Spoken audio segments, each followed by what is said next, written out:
Boa noite.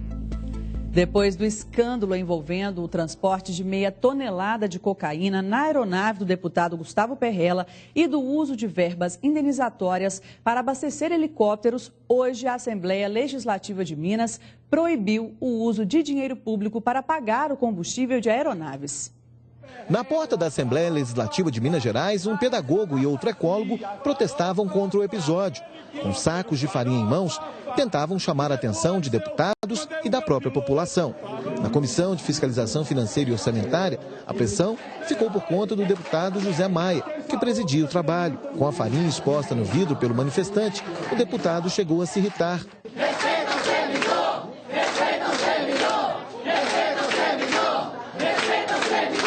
Nesta outra comissão de participação popular e assuntos municipais, a farinha indicava o caminho do protesto. A sessão também foi interrompida. No meio da tarde, os protestos se intensificaram na porta da Assembleia. Um grupo de performance artística e este cineasta tentavam chamar a atenção de quem passava. Com farinha no chão e até um helicóptero de controle remoto, manifestantes criticavam a postura de lideranças políticas na condução da denúncia. O salário do piloto é custeado pela casa, o helicóptero, a gasolina é custeado pela casa e o dono do helicóptero é um deputado estadual. Este outro rapaz, vestido como político, também ironizava. Estou desconhecendo esse assunto. Não tenho nada a dizer sobre isso, não. Os protestos foram motivados pelo ocorrido do último domingo, quando, numa operação conjunta, Polícia Militar e Federal apreenderam um helicóptero de propriedade da família Perrella, carregada com mais de 450 quilos de cocaína, numa fazenda na cidade de Afonso Cláudio, a 138 quilômetros do Espírito Santo.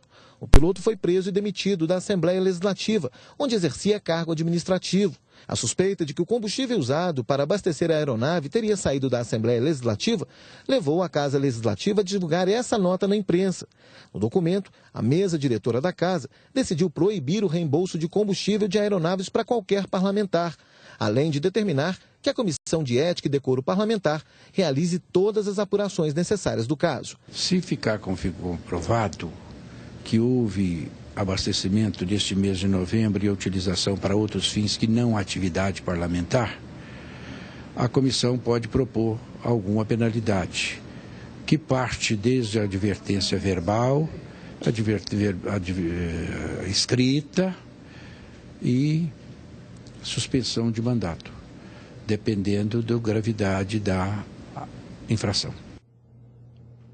Por meio de nota, o deputado Gustavo Perrella informou que estão nas notas fiscais arquivadas na Assembleia, que a verba foi usada para abastecimento de veículos e aeronaves somente para fins parlamentares e que neste mês de novembro não foi pago com verba pública nenhum abastecimento da aeronave do deputado.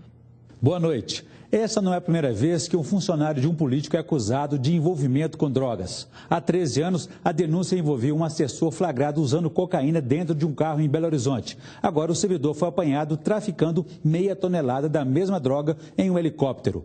Não há provas diretas do envolvimento de deputados com os crimes de seus servidores, mas as ligações perigosas precisam ser investigadas. No caso específico, a relação do piloto com o deputado Gustavo Perrella é bastante estreita.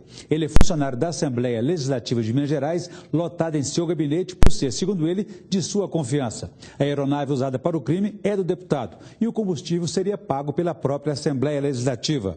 A conexão é tão incômoda que respinga na imagem da própria Assembleia e dos políticos, que já não é lá essas coisas. Diante disso, é preciso agir rápido para afastar a impressão de omissão e de abusos. Gustavo Perrella não é o único deputado que tem a própria aeronave. Quem não tem, aluga. Por que o deputado precisa de uma aeronave? Eles dizem que Minas é um estado muito extenso e que precisam percorrer distâncias de até 600 quilômetros até os municípios onde são votados. Tudo bem, o problema não é o uso da aeronave ou de recursos públicos. O criminoso é o mau uso ou desvio que se faz de um ou de outro. Além da Polícia Federal, a Assembleia precisa também investigar o seu deputado.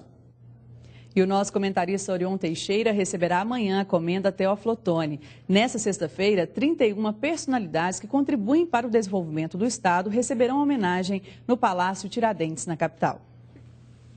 Está nas mãos do presidente do Supremo Tribunal Federal, Joaquim Barbosa, a decisão sobre a transferência das 2 mineiras réis do Mensalão para Belo Horizonte. O Procurador-Geral da República, Rodrigo Janot, deu parecer favorável para a mudança de Kátia Rabelo e Simone Vasconcelos. Ele reconhece que o cumprimento da pena perto da família ajuda na ressocialização. Kátia foi condenada a 16 anos e 8 meses de prisão e Simone a 12 anos e 7 meses de detenção. As duas estão presas em Brasília, depois de se entregarem à Polícia Federal junto com outros 5 réus do Mensalão no dia 15 de novembro. 4 pessoas foram presas hoje em Minas durante uma operação da Polícia Federal. A quadrilha suspeita de desviar até 5 milhões de reais de recursos públicos no norte do estado, através de fraudes em licitações. Entre os presos está o ex-prefeito de Tacarambi. A operação também foi realizada no Espírito Santo e na Bahia. Denúncia grave envolvendo pacientes na Grande BH. As receitas emitidas por médicos estrangeiros estão sendo rejeitadas nas farmácias. Tudo por causa de uma falha no sistema do Ministério da Saúde.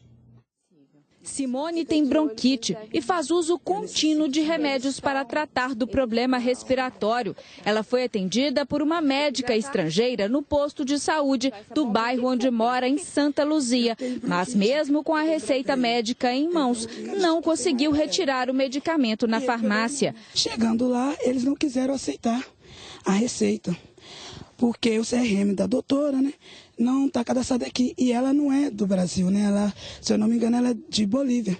E o problema dela fica ainda mais grave, porque além de ser gestante, ainda trata de um tumor na garganta. Eu não sei o que eu faço.